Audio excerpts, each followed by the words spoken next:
जरा इस झंडे को ध्यान से देखिए। पहली नजर में अगर आपको ये किसी इंडियन सनातन सिंबल जैसा लगे तो आप अकेले नहीं हैं। आज हम जानेंगे क्या ये सिर्फ कोइंसिडेंस है या इतिहास का कोई भूला हुआ अध्याय। इराक और मिडिल ईस्ट में रहने वाली एक एंशिएंट कम्युनिटी है यजीदीज। ये कम्युनिटी न तो पूरी तरह अब्राहमिक मानी जाती है और न ही किसी एक मॉडर्न रिलीजन में फिट होती है।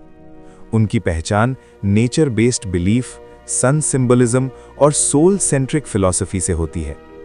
यजीदी बिलीफ सिस्टम में सूर्य सिर्फ एक ग्रह नहीं बल्कि लाइफ का सोर्स माना जाता है।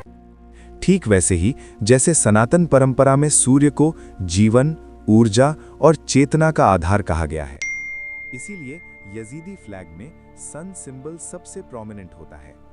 अब सवाल ये उठता है, जब यजीदी फ्लैग और सनातन सूर्य सिंबल्स इतने मिलते जुलते लगते हैं तो क्या ये कॉपीड डिजाइन है?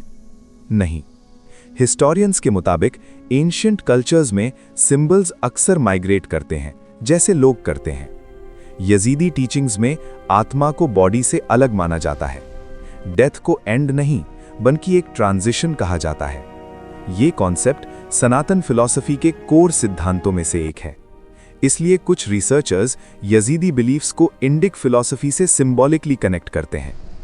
कुछ यजीदी थिंकर्स और कल्चरल इंटरप्रेटर्स भगवान कार्तिकेय या मुरुगन को एक सिंबॉलिक वॉरियर एनर्जी के रूप में देखते हैं।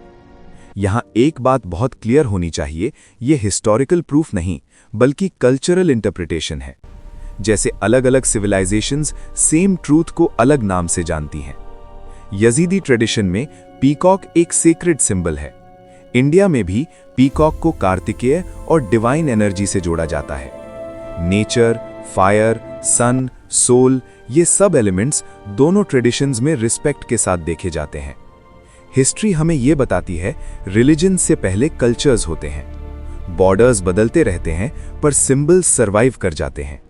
इसलिए जब हम आज यजीदी और सनातन सिंबल्स में सिमिलैरिटी देखते हैं तो हो सकता है वो एक शेयर्ड एंशिएंट विजडम का हिस्सा हो। यजीदीज ने अपनी आइडेंटिटी के लिए बहुत स्ट्रगल्स देखे हैं, फिर भी उन्होंने अपने सिंबल्स, रिचुअल्स और बिलीफ्स को जिंदा रखा, बिल्कुल वैसे ही जैसे सनातन परंपरा ने हजारों सालों तक अपनी कंटिन्यूटी रखी। इस वीडियो का मतलब किसी एक क्लेम को प्रूव करना नहीं है। इसका मतलब है इतिहास को खुले मन से देखना। शायद ट्रूथ सिर्फ एक रिलीजन का नहीं होता, शायद ट्रूथ यूनिवर्सल होता है। अगर आपको ऐसे हिस्ट्री और कल्चर के कनेक्शंस इंटरेस्टिंग लगते हैं तो चैनल को सब्सक्राइब करिए, क्योंकि यहां हम बात करते हैं सनातन, हिस्ट्री और कॉन्शियसनेस की।